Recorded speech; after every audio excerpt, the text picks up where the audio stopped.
طيب، بسم الله الرحمن الرحيم. السلام عليكم ورحمة الله وبركاته. مرحبا بكم جميعا في إحدى اللقاءات التعليمية التي تقيمها الجمعية السعودية لطب الأطفال حديثي الولادة. قبل أن نبدأ بتقديم ضيفنا الكريم من دولة الإمارات العربية المتحدة، حاب أشكر الدكتور عدنان الحديد وجميعا في جمعية طب الأطفال حديثي الولادة، على رأسهم الدكتور النمري رئيس الجمعية، على ما يقدموه من أنشطة تعليمية، تنظيم هذه الأنشطة التعليمية التي يستفيدونها الجميع وإن شاء الله في ميزان أعمالهم. It is our pleasure today to have Dr. Faris Shadid, consultant neonatologist. Dr. Faris is the chief of the neonatology at Canada Hospital in United Arab Emirates. He studied medicine and pediatrics at the Catholic University of Leuven in Belgium and specialized in neonatology at the Catholic University of Leuven and Flinders University in South Australia. Dr. Shadid worked at many internationally accredited teaching hospitals in Belgium, Kingdom, Saudi Arabia, and in the United Arab Emirates. Dr. Shadid published over 70 manuscripts in peer-reviewed medical journals. He is also editor and reviewer to 6 medical journals and recipient of multiple awards in education and research. His main interests are assisted ventilation, neonatology, biostatistic, and evidence-based medicine.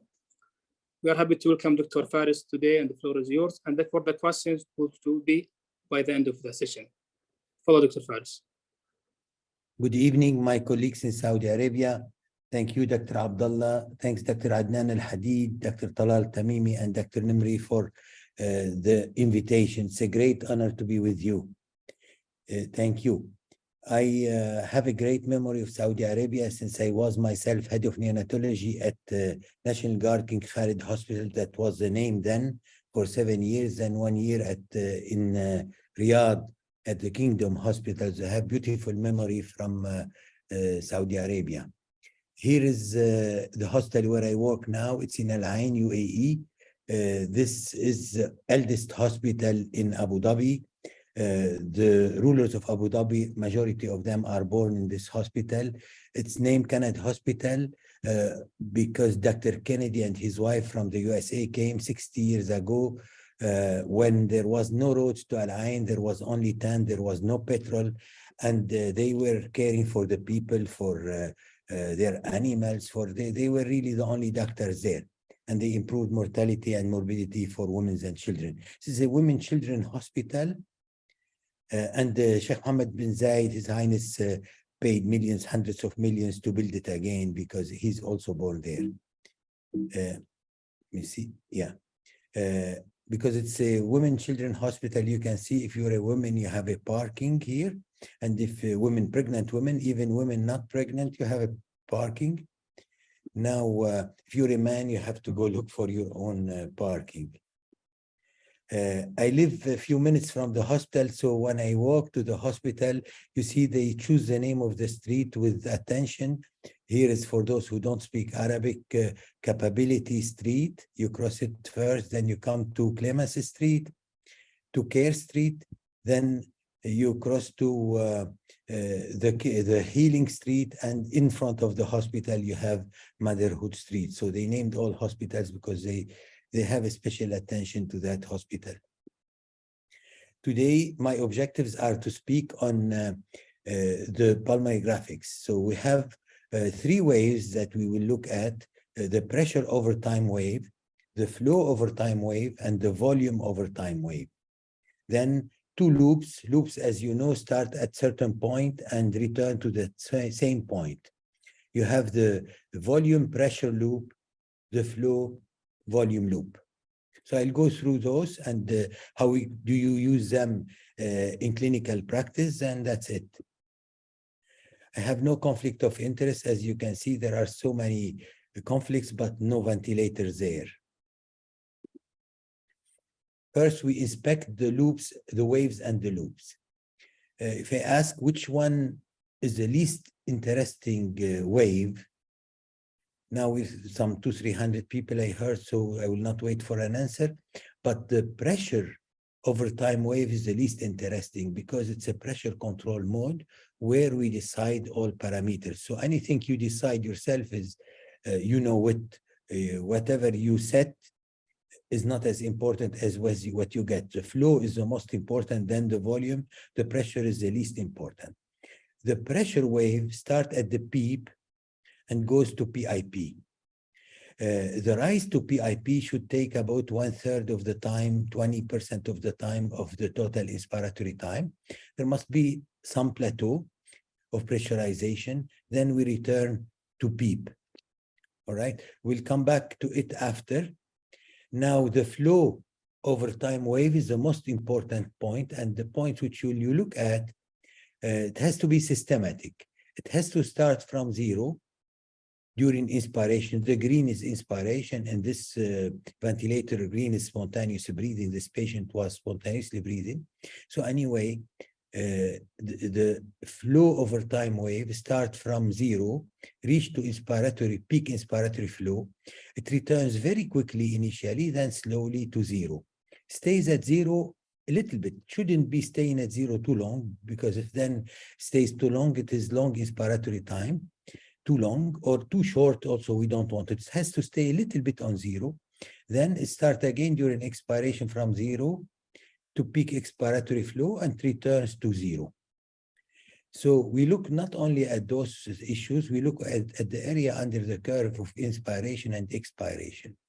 For those of us who have children at school now, I don't know if you remember what is the area of a triangle, because the pressure graph is a rectangle, the flow graph is a triangle. Any triangle is the half of a rectangle. So the area under the curve will be the height times the width divided by 2, because it's half of a rectangle. So the height is liter per minute. That's the flow, the height, liter per minute. The width is minute.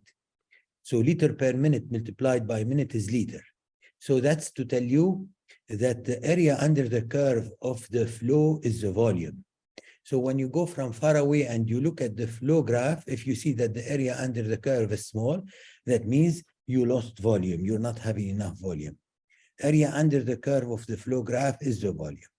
Now, what's interesting is to compare the area under the curve of the inspiratory part with the area under the curve of the expiratory part. In case of leak, you see that you lose whatever comes through the debimeter or the flow meter. Whatever comes through the flow meter during inspiration doesn't come back during expiration because of the leak. Then the area under the curve during expiration will be much smaller than that of inspiration. From far away, you can define that there was a leak. Certainly, the machine here will tell you that there was 10% leak. When it's 10, 20% leak, you might not see it at the eye. But when it's 40, 50% leak, it shows very quickly. This is the flow wave. Then the volume wave, it's interesting too. It's very informative because the volume also starts from zero and return to zero.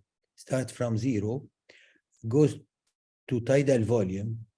It will stay there as plateau till the eye time finishes. So what you should look at, near the end of inspiration, there must be this curl return going down. If you lose that curl, that means your eye time is very short. Then during expiration, also it goes down very quickly, then it curls up. And that curl up, you should look for it. If you lose that curl up, that means you have short expiratory time. We're talking not about the residual volume, we're talking about the tidal volume. So it starts from zero and return to zero. Sometime when there is leak, the volume measured by the flow meter during inspiration is not the same because it has to return to zero. You see this drop here, which is a leak. The leak here is 10%. You see it as a very tiny fall from a step. If the leak was 40, 50%, you see a big fall from a cliff. So the volume graph from zero to tidal volume, from tidal volume to zero, and you should look for inspiratory inflection, expiratory inflection, and you should look for leak here. Interesting. The only graph that has positive and negative parts is the flow graph. Okay, apart from that, all of them, either volume from zero to zero or pressure from PEEP to PEEP. This is a short way to inspect systematically pressure, flow, and volume waves. Now, how do we look at the loops? This is a volume pressure loop. The volume is on the y-axis. The pressure is on the x-axis. So on the x-axis, the pressure goes from PEEP of 6 here to PIP of about 25. It goes quite quickly because we don't have high resistance. And the compliance is not so bad because when the compliance is bad, the graph will turn toward the x-axis. When the compliance is good, the graph will turn toward the y-axis. So here, the graph has an angle of 45 degrees, which is quite an acceptable compliance. And there is no high resistance because little bit of pressure is gaining lots of volume. So while the pressure goes from PEEP to PIP, the volume will go from 0, as we said on the volume graph, from 0 to tidal volume of 6.5 here.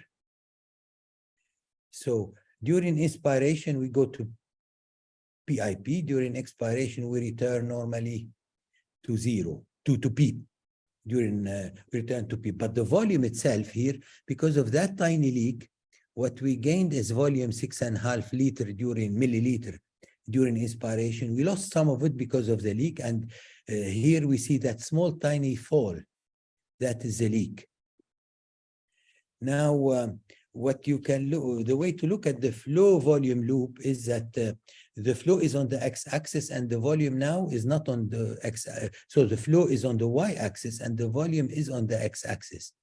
So the volume goes from 0 to tidal volume and return to 0. Here, because of the leak, it didn't return to 0. It returned to a little bit before 0. And you see that tiny line here, which is equal to that tiny fall here and that tiny line here, which is the leak. Now, while the volume goes from 0 to tidal volume, the flow will go from 0 to peak inspiratory flow, return to 0 during inspiration, and from 0 return to 0. It should return to 0. If it doesn't return to 0, if it returns to here below 0, it's air trapping. All right. We can see in here on the flow graph, this small incurvation here, which is the same here seen in the flow graph. That's not big deal. That's what's called diaphragmatic break. It seems as while the patient was expiring, he break a little bit his expiration, then he continued to expire. So this diaphragmatic break shows here, and it shows also in this flow volume loop.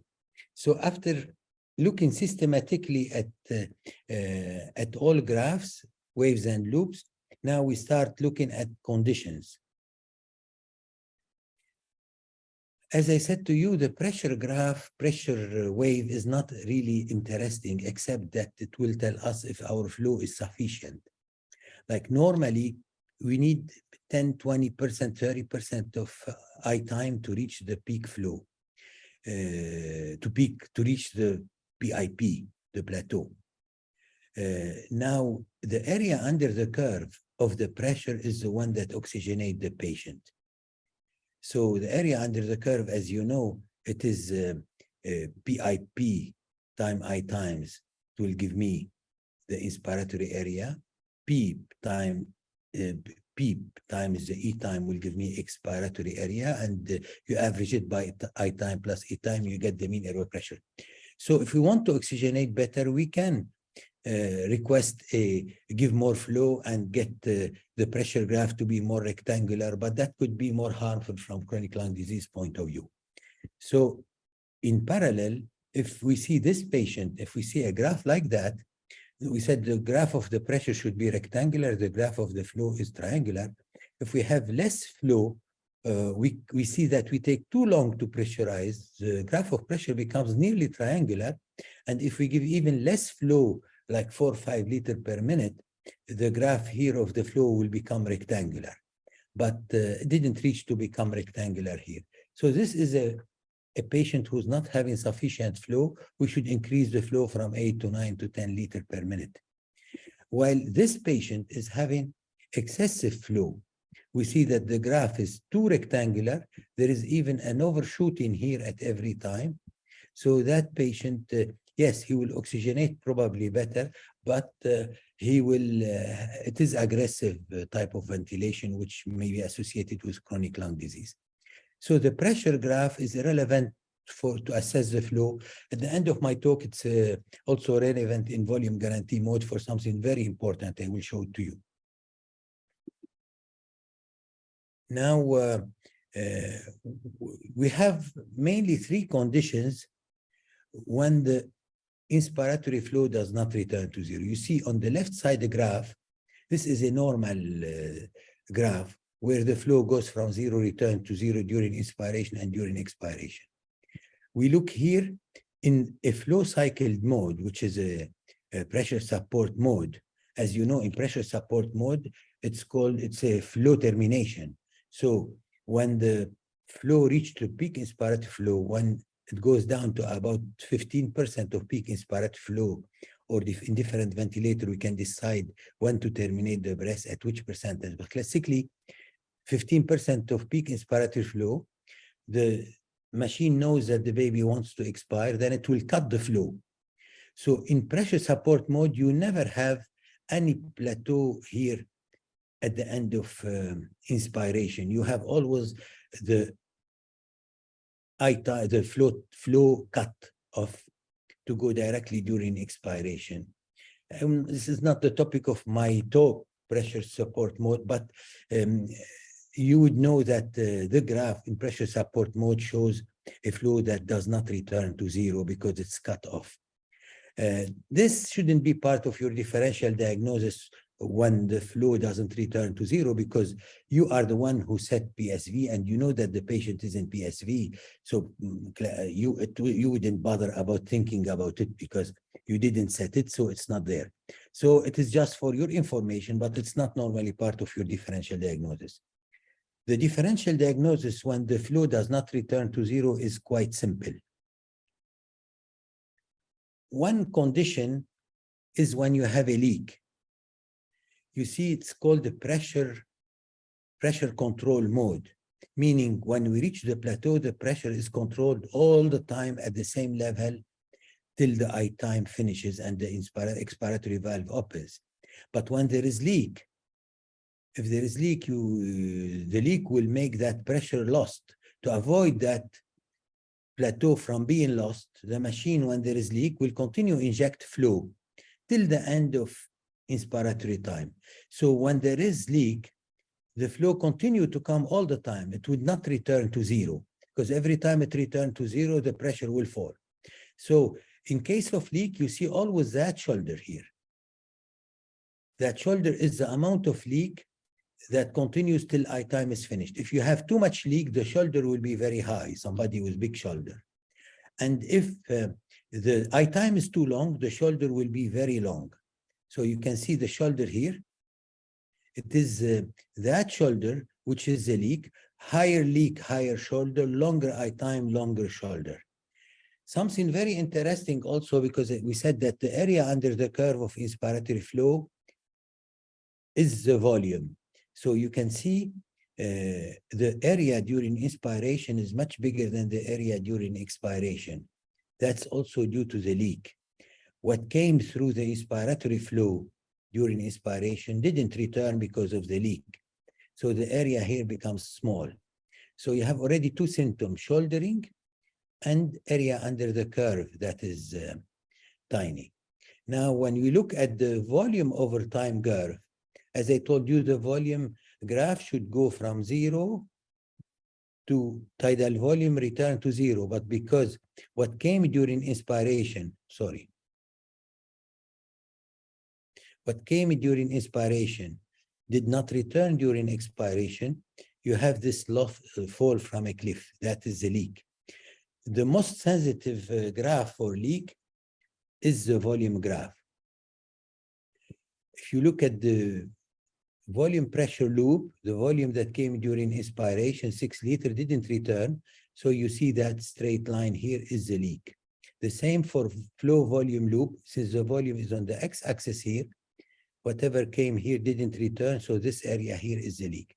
So there are so many signs to say that you have a leak in every loop and nearly every wave.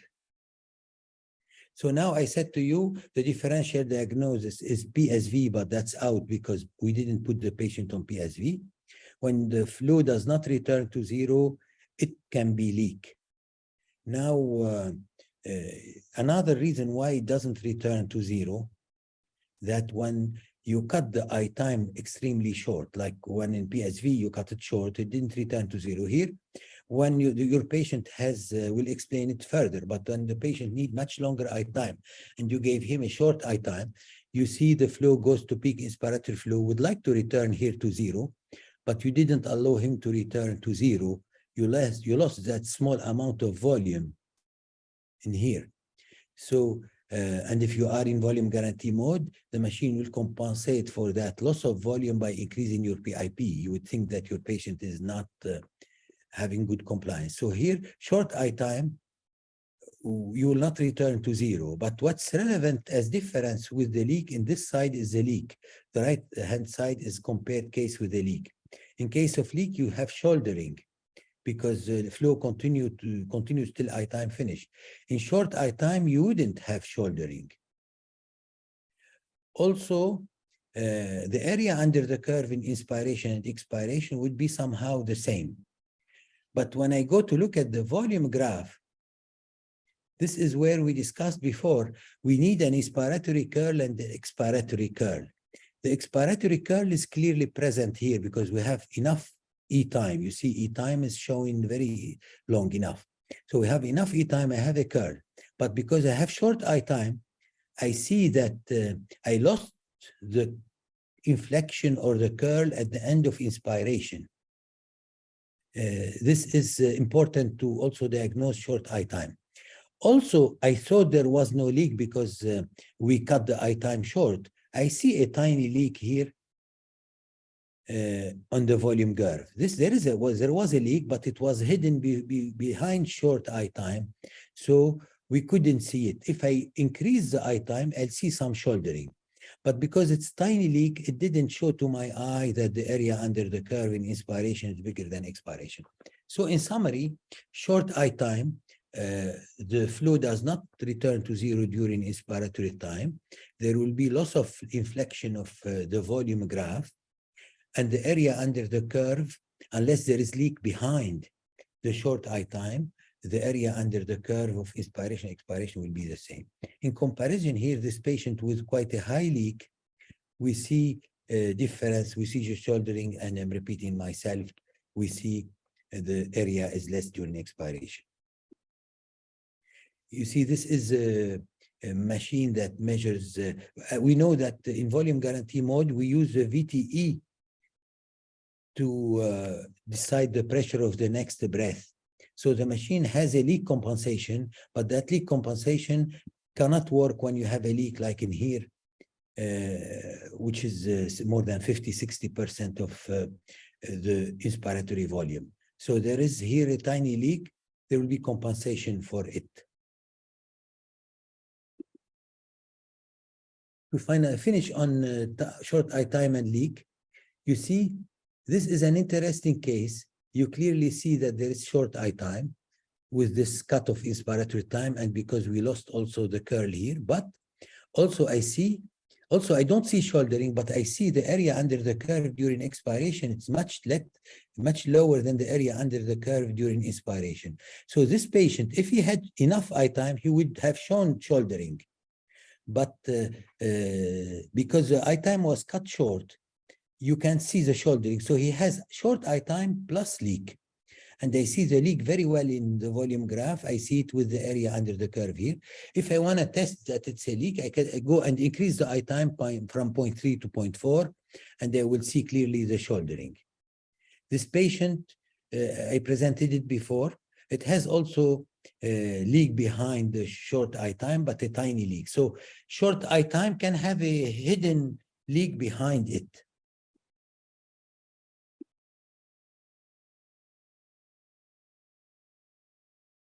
So here it's a fall from a cliff, here is a fall from a small step. So why do we have a short eye time? And that some common question I ask, what would you do when the eye time is short? The classic answer, people say if the eye time is short, I will increase eye time. That's wrong.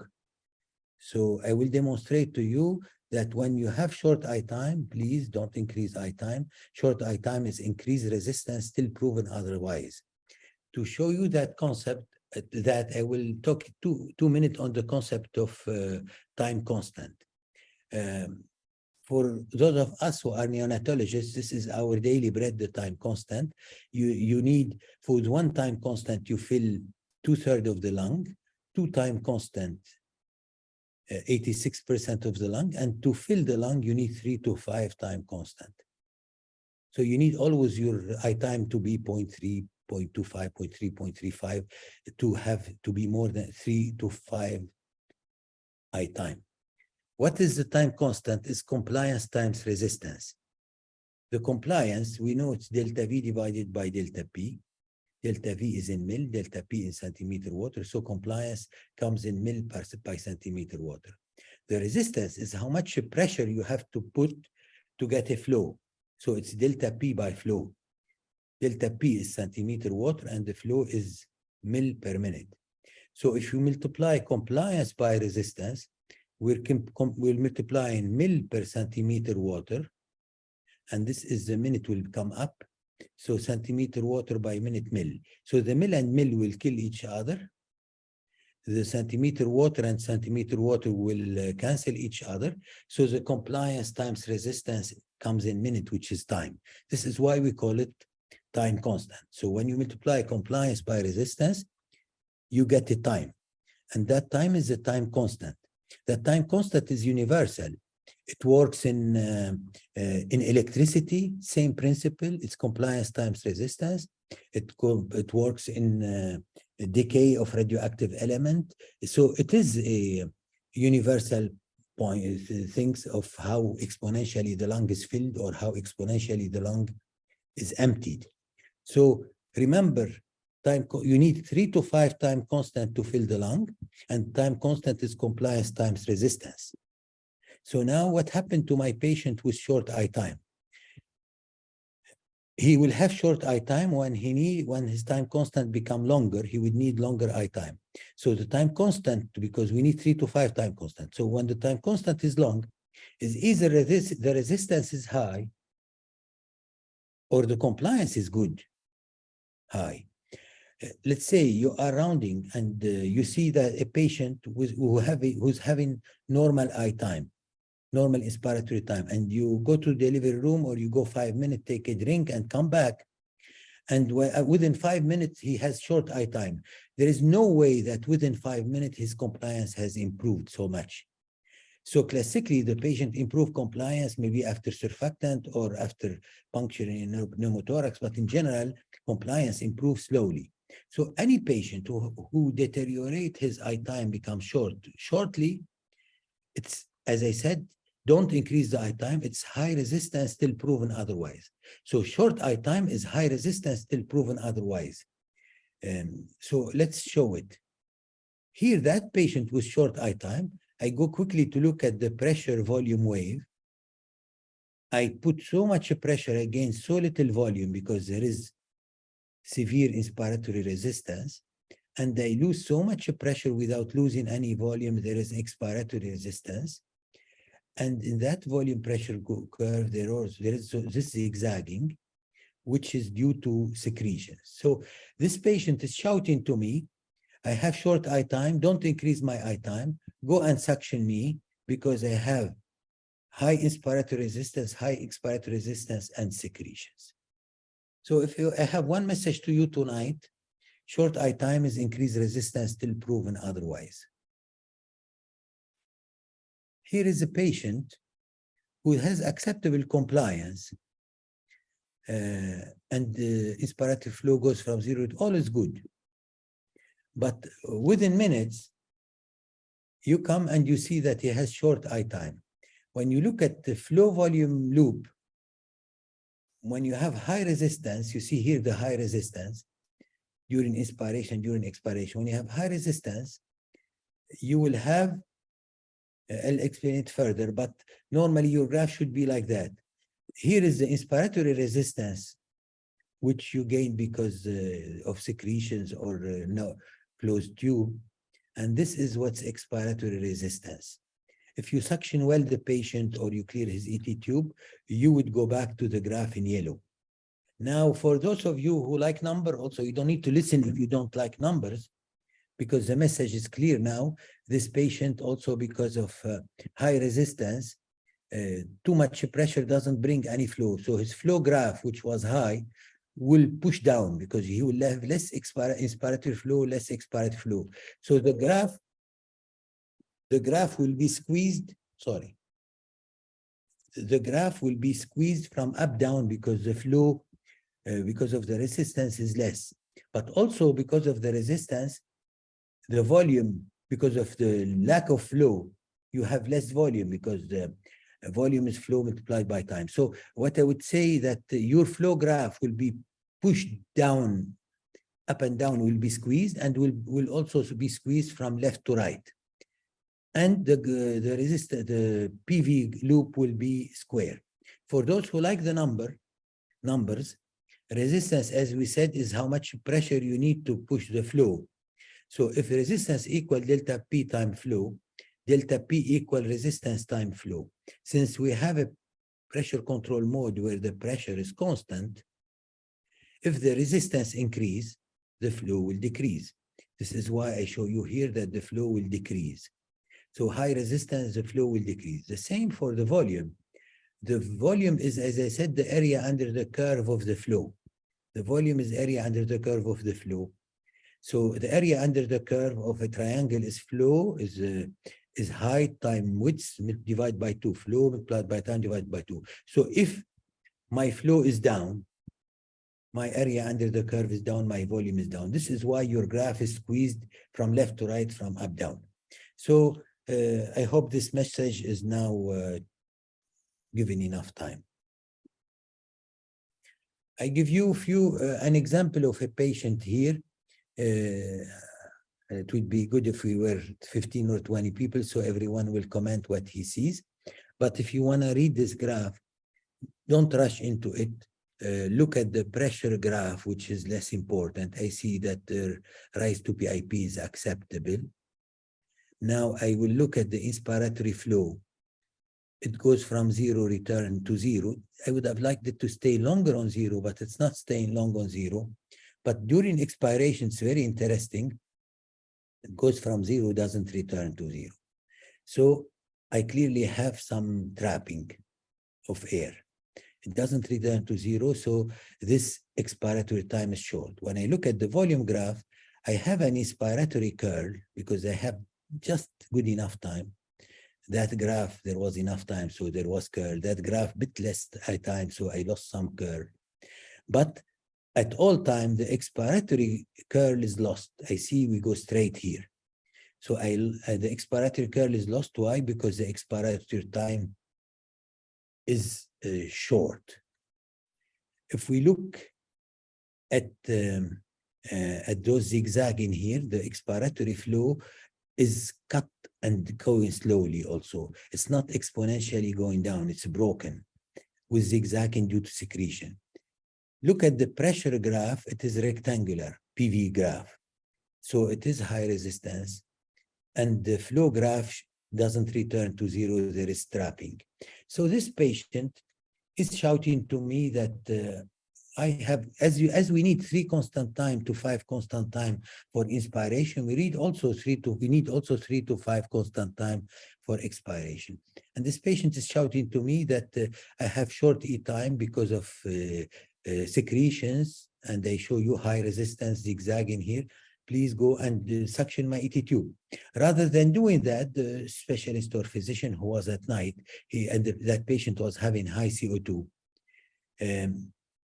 What he did, he increased his I time, if I remember well. Sorry, where are we here? Yeah, he increased his respiratory rate because of high CO2. Let me see what happened. Yeah, no, I'll present that case after, sorry. So here is when you have air trapping, you have this coming to 0. And this is the high, we need 3 to 5 constant time to fill the lung, but we need also 3 to 5 constant time to empty the lung. So the same principle work, short E time is high resistance till proven otherwise. So this is the example, sorry, I was giving you.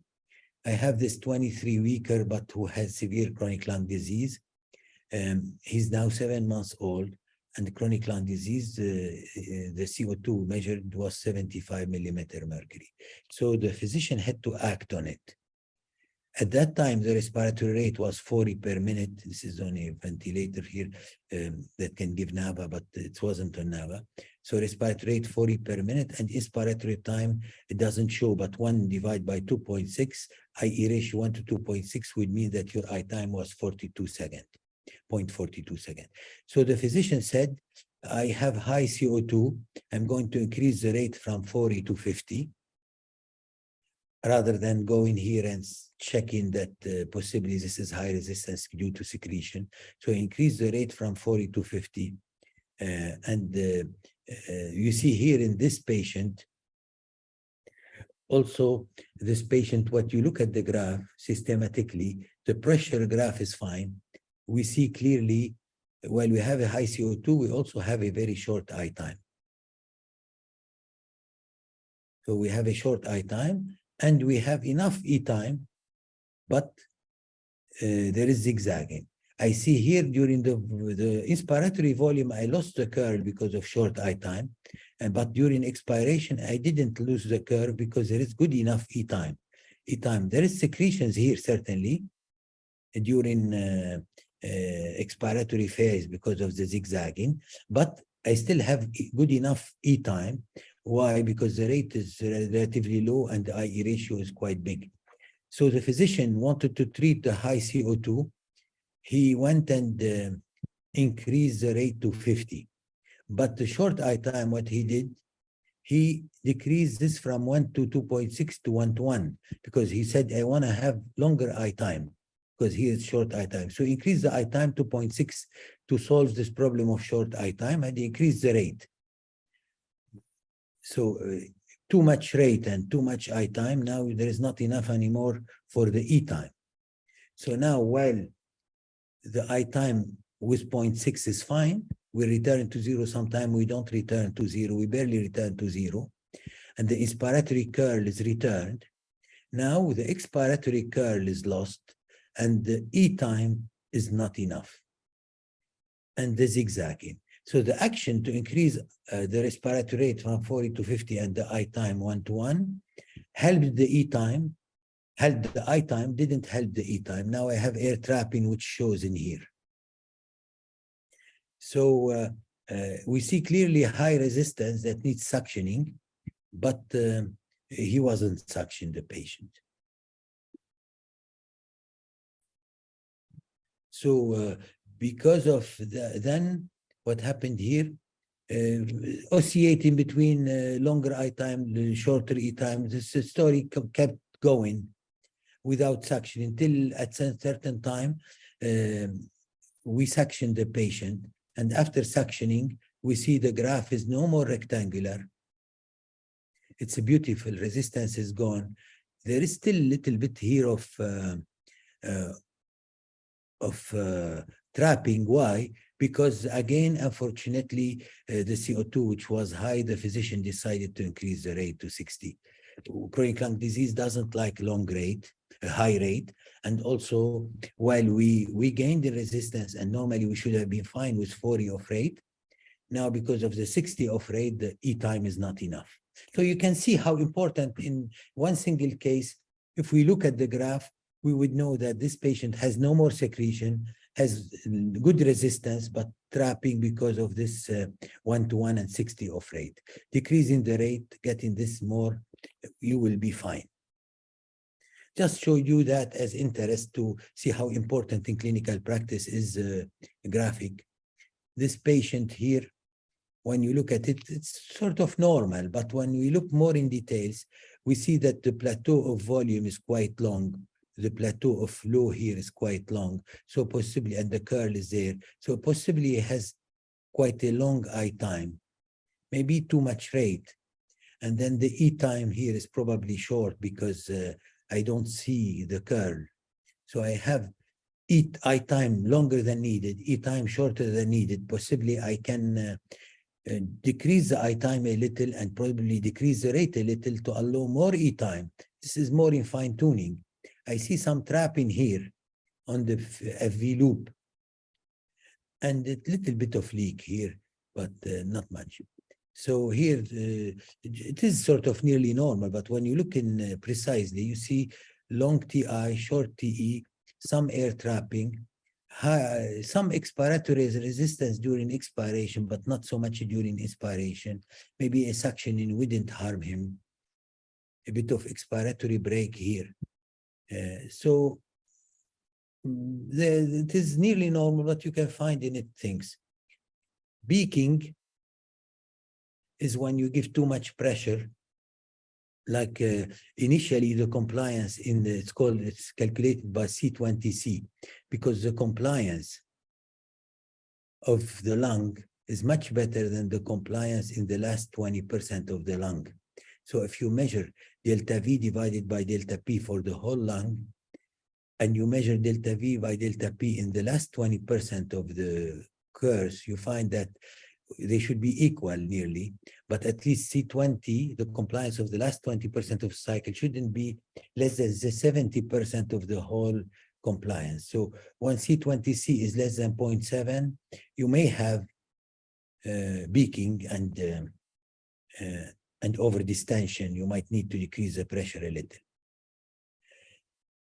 This is a very important graph. I'll give 1 second for you to take a breath and to look at it, and every one of you to make a diagnosis, because that's a very important diagnosis and life-saving diagnosis. Look at it 1 second while I drink a sip of water.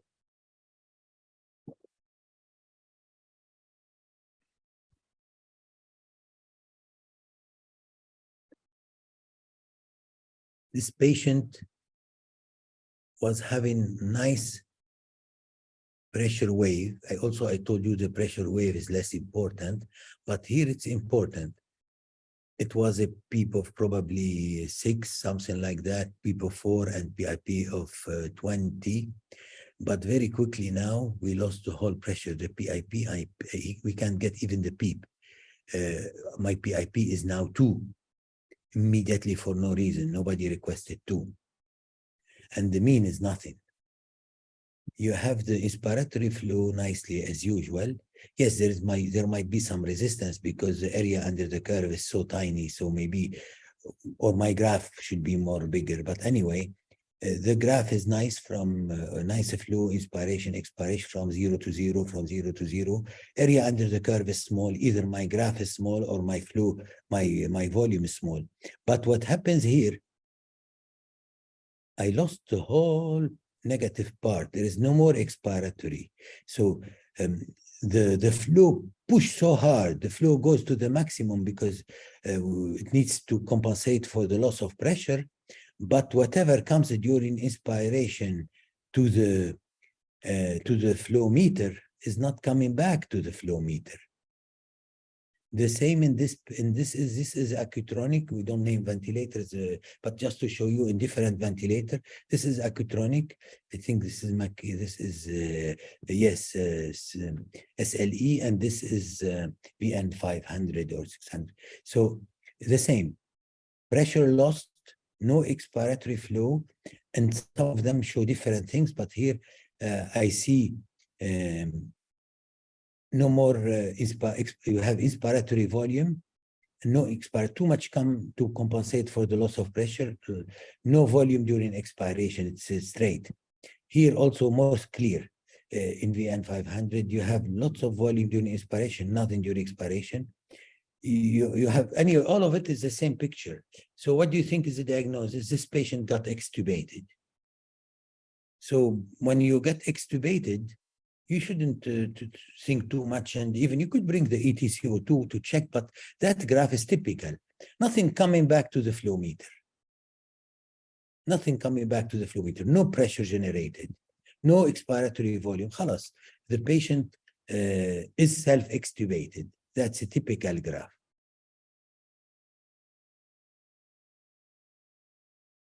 I'm finishing within like 3-4 slides. just the concept of, this is the only graph that didn't come from my ventilator. All previous graph, I just wrote them to you from our own ventilator. Here is the diaphragmatic break. What is diaphragmatic break? Normally during, this is inspiration. For a reason, this patient has short eye time. I don't know why, it's not my patient, but possibly PSV or short eye time. But anyway, during expiration, he expires. Then rather than continuing to expire and returning smoothly to zero, he stops expiring, bigger break, bigger break, bigger break. So that's diaphragmatic break. Then he continues expiring. So if you are having a volume guarantee mode, all the area under the curve of this expiratory flow will be used to decide the PIP of the next breath. We have no problem. There is a bit of break, but at the end we have enough expiratory volume, which is probably equal to the inspiratory volume. So we have no problem even if when you have volume guarantee mode. But the problem comes when you have not diaphragmatic break, we have the interrupted expiration. So diaphragmatic break, when we break the expiration, but we don't return above the line of zero. But when you break the expiration and you go above the line of zero, here is positive flow, like inspiration. So the machine, if you have a volume guarantee mode, will consider this tiny part as the VTE. It will not add this and this. Because of the interrupted inspiration, this part, which is very tiny, will be considered your VTE, and that will decide the PIP of the next breath, and then the next breath will shoot up. So if you see a patient on volume guarantee with interrupted expiration that happens quite frequent, yes, you might sedate him, you might check if he has any pain, anything, but if you can't correct it, please take out your volume guarantee mode, because you're causing harm, because the pressure will be shooting high more than necessary due to that fake small expiratory volume. All right, this is the difference between diaphragmatic break and interrupted expiration. Here is a patient, a true patient of mine. If you look at this flow graphs systematically, you find that there was interrupted expiration, and he was on volume guarantee at that time. He's breathing spontaneously because it's a green. I see that there was leak because the area under the curve during inspiration is bigger than the area under the curve during expiration. We see that he has short eye time because it is cut here, probably high resistance. In one single graph, I see also here that in this case here, probably he's not expiring fully, so he's having air trapping. So in that tiny single graph, you see air trapping, interrupted expiration, short eye time, and leak. Probably three slides to go. In a patient who's having, call it PTV without VG or SIPPV without VG, whatever is the name in your ventilator. So anyway, this patient, yes, anyone has a question? No. So in this patient, when the compliance is deteriorated because it's a pressure control mode, if your compliance deteriorate, your graph will, the same pressure will produce less volume. So your graph will approach the horizontal, the x-axis, if your compliance goes down. If your compliance goes up because it's a pressure control mode and you haven't decided yet to reduce your PIP, if the compliance goes up, your graph will be above 45 degrees. So maybe it's time to start reducing the PIP. So in a pressure control mode, the graph will go up and down according to your compliance. That's without VG. But if you put VG now, the constant is not anymore the pressure. The constant is the volume guarantee or the volume target that you put. So this patient has a volume that's fixed at 6.5 mil. So if his compliance deteriorate, he needs more pressure to get the same volume. But that means it will happen the same. His compliance will go less than 45 degrees. And if he improves and he will need much less pressure to get the same volume, so he will go above 45 degrees. So this is how it looks based on the compliance, your PV loop. Here is a very interesting case, and then probably we finish with that. This is a case that I had when I was working at Tawam Hospital. Quite intriguing initially. A 30 weeks baby, 1.5 kg. Here should be SIPPV or PTV with VG. So there is a volume guarantee here. His flow is 9 liters per minute. Enough flow, probably too high. This patient is, because he's 1.5 kg, we gave him 4 mil kg, which is 6 mil. It's a classic. Now, in the morning comes and this specialist fellow tells us this patient is ready for extubation because his PIP is now really nothing. It's nearly equal to PEEP. And equal to PEEP, 6 versus 4.4. And the mean airway pressure is nothing, 4. So he might be ready for extubation.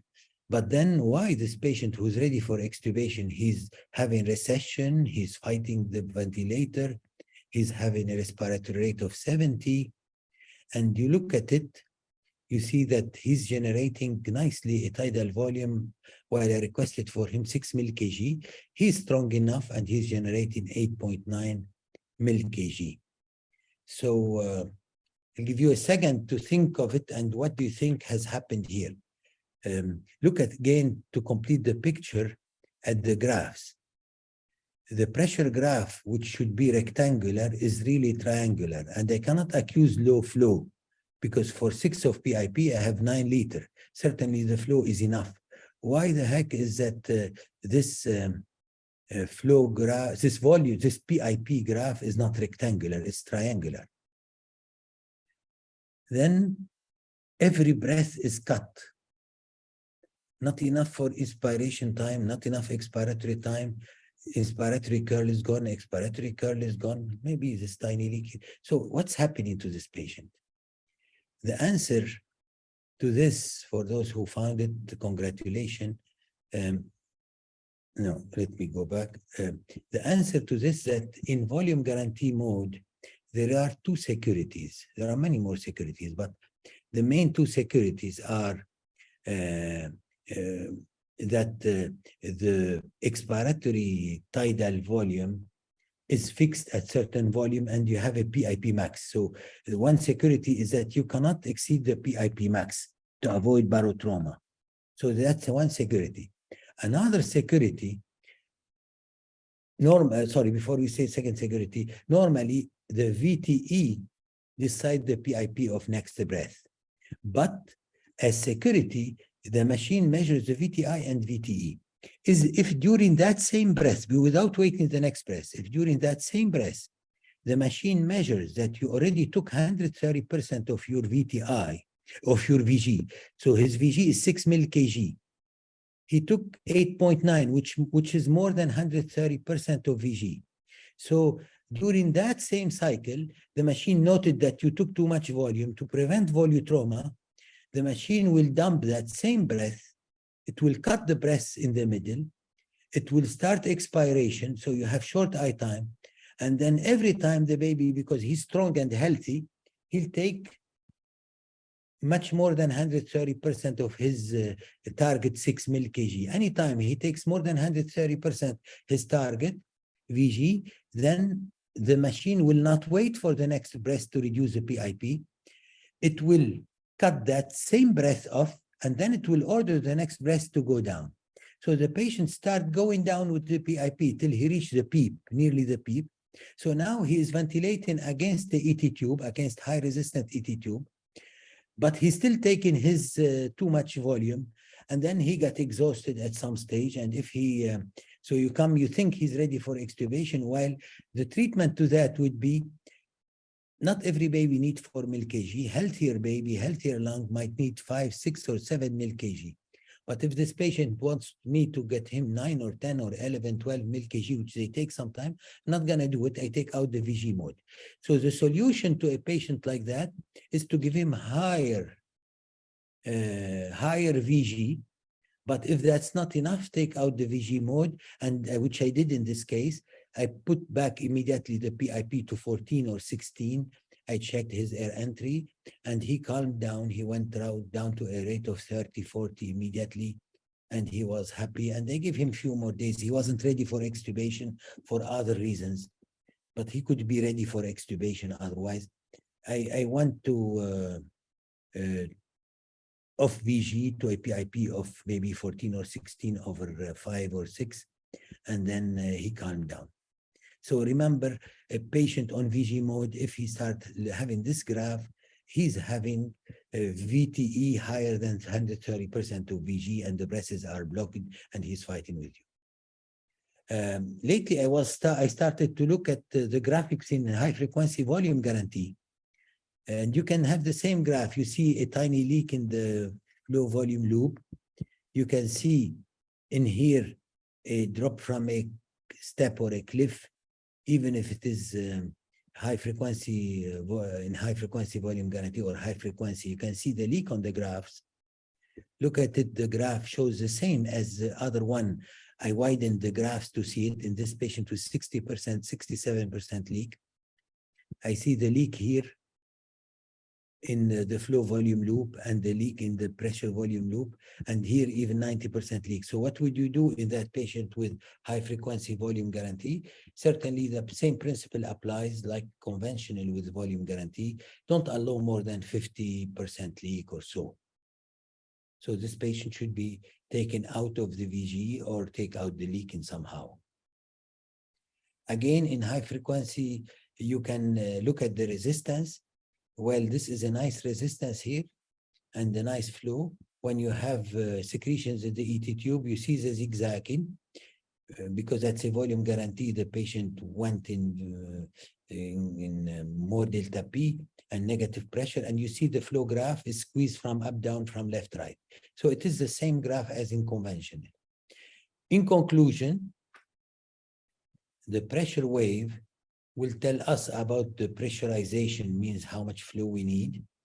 The PIP inform us on the compliance when the patient is on VG mode. If you lose the PIP totally, it informs us about self-extubation. And also, which I showed you in the last graph, in VG mode, when your inspiratory volume is more than 130% of the target volume, the breath will be interrupted.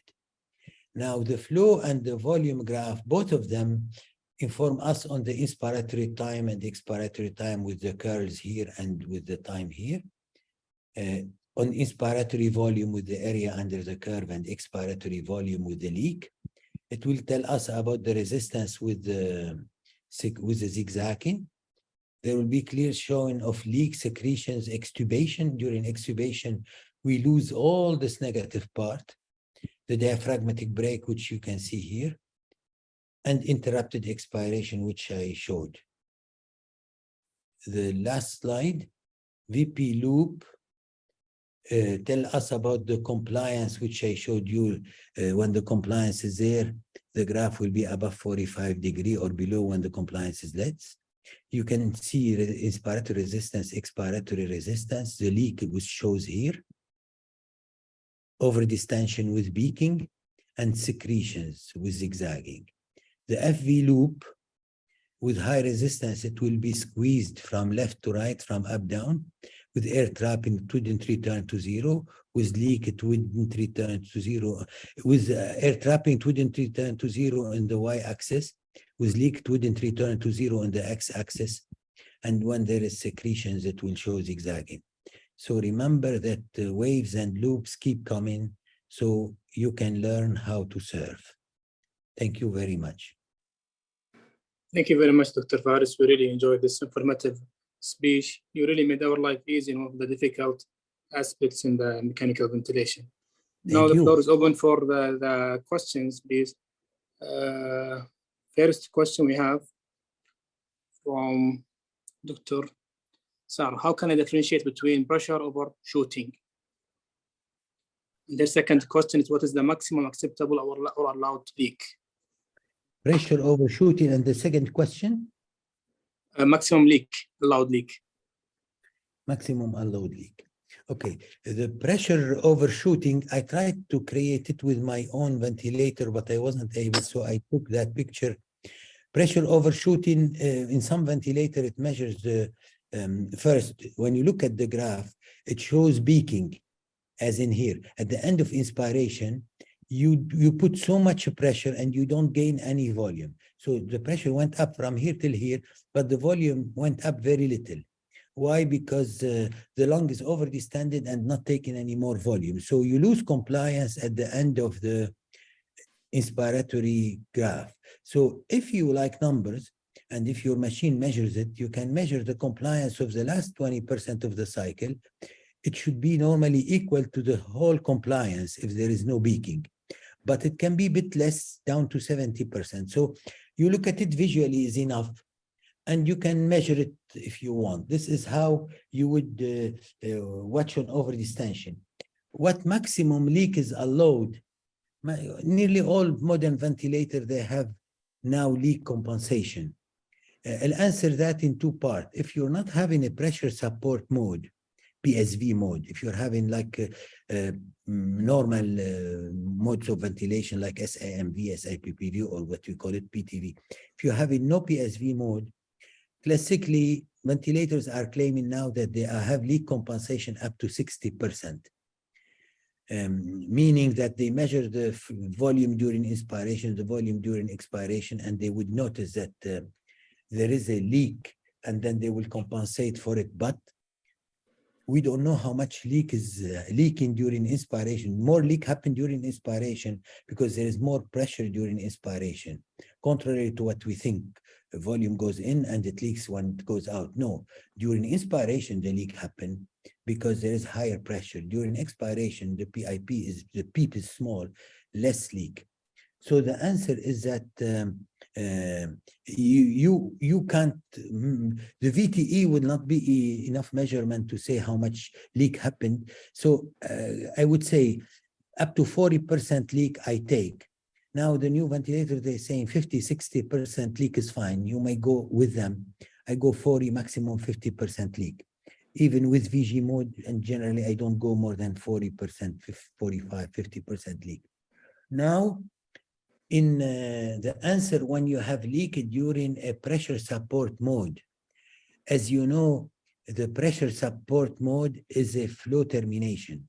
And if you have leak, you might have the leak higher. If, let's say, you put your termination at 15% and the leak is 20, 30%. So by definition, the patient cannot terminate his breath because the flow will never go below 15%. The leak is 30%. The flow is always above the termination. So as safety for that, you have two things. First, your I time should be always set near 1.5, your measured I time. So the patient, when he has too much leak, he will have a termination not more than 1.5% of I time. Not only that, you have in the some new ventilator ability to increase the termination breath above the leak. So if your termination is less 50%, your leak is 30%, terminate the breath at 30%, 35%.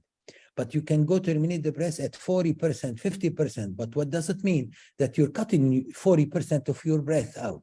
So in general, when I have a pressure support mode, when the leak is more than 35, 40%, I do not keep increasing the termination of the breath above that because I know that I'm cutting off my volume. Then I will stop the PSV mode. I hope I answered the question about the leak. Yeah, I hope so. If it is not clear, please, Dr. Sarah, write it down. If anyone has any question, to write it down in the chat, or you can raise your hand and we can allow you to speak and ask the question yourself. One more question, Dr. Faris. What is the most clear signs of there is pneumothorax? Clear sign of pneumothorax. Honestly, I didn't think of it from graphic point of view. I suppose the question is about how does the graph show it. But I would say if I have normally, I'm thinking as I'm answering you because I didn't think of it in advance. But I would say you need higher pressure to produce the same volume. So you would see less you see that your PV loop will go down to the x-axis because the compliance goes down. That's how I see it. On the PV loop, you have a compliance that's lost, and you go down from 45 degrees to down. But to see on the graph much more, I don't think you would see, because if you have higher pressure, you might reach your PIP quicker because of high compliance and return to zero. So the typical one would be lower compliance to me, and the lower VTE. Clear enough. Assalamu alaikum. عليكم السلام. Doctor, I have two questions actually. The first Can you question, talk loudly if you don't mind, because I'm hearing little. okay. First question about the leak, the pneumothorax. With the pneumothorax, do we have higher leak with the No, in pneumothorax? pneumothorax, I don't think there is a, honestly, I didn't look myself at the pneumothorax in graphic. It excites me to look at it, but certainly I would say you wouldn't show signs of leak in pneumothorax, because it is not at the level, unless you have a huge leak that whatever comes in is going into the chest tube out. But generally the amount of air that goes in the pleura is not enough to me to show on, if you didn't drain your pneumothorax, it goes to a closed area, and the amount that you go in that closed pleural area will not be enough to show on the graph. That's my opinion. I'll have to look at it in another time. But if you have probably a drain that's draining hugely, yes, you might find some of what comes in inspiration goes out in the tubing and wouldn't come back. I didn't look myself at a pneumothorax to answer precisely. I would say, yes, it might show if you have a huge leak with a chest drain, but certainly not when you don't have a chest drain. But take my answer with a pinch of salt, because it's not something that I experienced myself. Okay, thank you so much. I have another question about the, you're talking about the shorter TI. Yes. Short TI. This is, usually we are fixing the TI. Are you talking about the spontaneous breath or the PSV? And this time you said this shorter TI might be related to higher resistance. So usually we are fixing the TI in the ventilator. Yes. About the spontaneous breath and the PSV. Yeah, I'd say if you have a patient who is having a mode that's not a PSV mode, a short TI, I showed you the graph when you have short TI with SIPPV. Shorter than you want, in a way. Your TI is set a certain value, but the patient wants much bigger TI because of high resistance. So that is in mandatory ventilation or in triggered modes, whether he's triggered his breath or he didn't trigger his breath. In the graphs that I showed you, the breaths were all triggered. Whether he triggered his breath or not, the short TI will show. And it's only in the graph, you mean? You'll see it in the graph. Here is a short TI. In this case, it didn't trigger. So I would say short TI, whether it triggers or not, it will show in modes that are not PSV. In PSV mode, you have by definition a short TI because you cut yourself the breath because it's a flow interrupted breath. So the graph will always show a short TI. In PSV mode, the graph is always a short TI.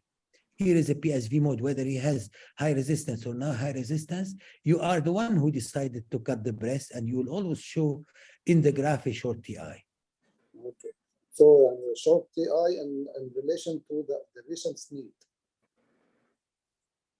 Sorry, can you speak loudly? Short TI in relation relatively to the patient's need. Yes, that's what it is. So even in PSV mode, where you yourself have decided to cut, in the PSV mode, the patient, as you know, decide his own eye time. So if he has high resistance and he needs longer eye time, he will lengthen his eye time, but he cannot exceed the set maximum eye time that you put. Yes, The graph will always, in PSV mode, the graph will always show that the inspiratory flow is cut. But since the patient decides his eye time, if he needs longer eye time, he will lengthen his eye time, but at the end it will be cut. Okay. I hope Thank you you understand me. Yeah, thank you so much. It's clear. Thank you, Doctor. One more question from Dr. Nadia. Can I know from the care the lung is hyperinflated before I do an X-ray?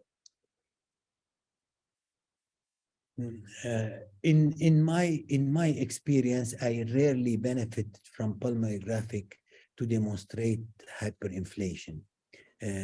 Also, it is in theory in the books, and I rarely used it to check for hyper. I checked always, but I never found it. Even when I was in the sort of lab, I play lots with the ventilator to take graphic. I tried by all means to create a graph on my ventilation of hyperinflation with beacon. I wasn't able to create it. So it is somewhere in the book and people speak about it. I don't know if it's in the older ventilators, but to me, in my experience, yes, I showed you the graph of hyperventilation and the C20C, but I'm using it extremely rarely in my clinical practice. I'm not finding it in my clinical practice. I don't know, is it because we're doing more volume guarantee and the volume guarantee prevent higher pressure? But that's my experience. Okay, one more question from Dr. Tajuddin. He's saying the graphs will help us too much. When I will request for blood gas and chest X-ray? Yes, it's a very interesting question, Dr. Khalidin. So the graphs, you know, are so essential. They show us so many things. What I do myself, I do a blood gas and I modify my ventilator once, twice, 3, 4 times, maybe sometime before a second blood gas. So the graphs will allow me to space the blood gas from each other by a lot and reduce the number of blood gas and bleeding, but certainly one doesn't replace the other. You follow me? Now, if you have EtCO2 and the transcutaneous CO2, you might even reduce the number of blood gas. But to me, yes, the graph help me. When I need to act, I act based on the graph. And then I keep acting based on the graph. At certain stage, I said, now I've done so many sort of drastic or too many changes. I'm interested to see if I am right. I go and I do blood gas. It spaces it. Okay, he has one more question. He's saying graph shows spontaneous extubation. Will I give the baby chance for non-invasive or re-intubate him? Then check the criteria for extubation. What was the question? Continuous extubation, what was it? I didn't hear. He's saying that the graphs might show the spontaneous extubation as we explained in the session. And is saying that what shall I do? Shall I give the chance for the non-invasive or immediately re-intubate the baby? Then I will check the criteria. Question. Yeah, very good question. I would say dependent of the baby will tell me immediately. In general, a patient who's really so much dependent of the ventilator, at the same moment while I see my graph changing, as you see it here, I see him deteriorating. I take the tube out, I give him some support, and generally, if he's it's dependent of which patient. Many times, yes, I agree with you. A patient is healthy, strong enough to extubate himself, and then I would give him a chance. Other of those that who have laryngeal stridor, others who have very sick lung. So the patient often tell you, and his history 1 hour before self-extubation tell you, you were thinking of extubation and he self-extubate, certainly I would give him a chance. Deteriorates stridor, you would intubate. The patient will tell us not more, but what's interesting is your graph is nearly as specific as your EtCO2.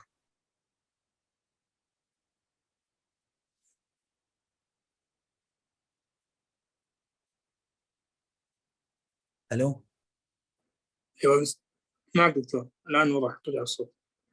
Yes. Thanks for all interesting questions. You know, some of them I couldn't answer precisely. Fair enough. Thank you. Thank you so much, Doctor. I think that was our last question. We really enjoyed this session, and we hope we can have another sessions about the difficult aspects of ventilations. All right. Thank you. There are lots on high frequency volume guarantee and on interaction between the patient and the ventilator using volume guarantee. There are so many special aspects that came up now. We hope so to have them in the future, inshallah. Thank you. Thank you very much. It was nice being with you and honor to me. Thank you. For us too. Thank you very much, Doctor. Bye-bye.